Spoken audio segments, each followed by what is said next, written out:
Hi, my name is Dana Myers. I'm the Associate Pastor at Freeze Moravian Church, and I also serve on the provincial youth team.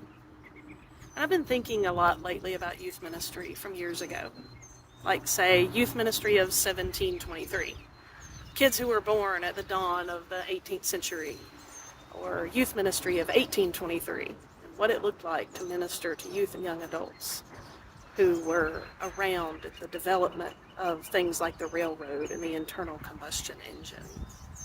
Or youth ministry in 1923, when for the first time teenagers and young adults had access to telephones and electricity and things that they could have only imagined a few years before they were born. That humanity had changed so much and technology and culture had changed so much. Surely youth ministry was different, right? From those eras to now. And yet as I think about it, problems that those teenagers faced, those young adults, their concerns and issues, not really that different than the ones that we're walking with today. They had issues in relationships, fights with their parents, worries about the future and their place in it, questions about God and their faith.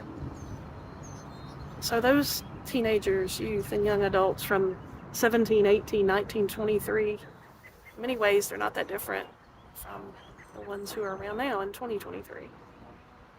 Youth ministry doesn't change that much.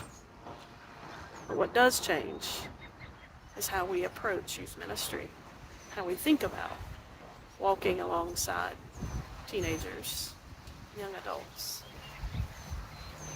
how we interact in their life.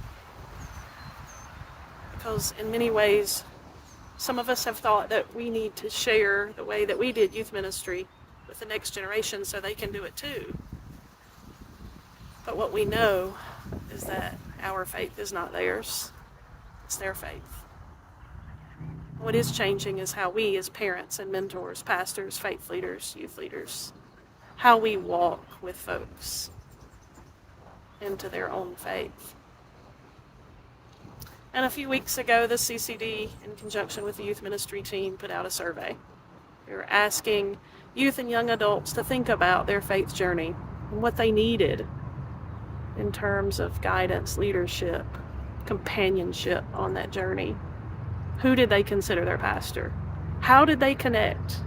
Social media, going to church on Sunday mornings, youth ministry. How did they feel connected to their faith? And not surprisingly, not a whole lot of them responded. They had to work or go to school. And so we decided to leave the survey open for a little bit longer.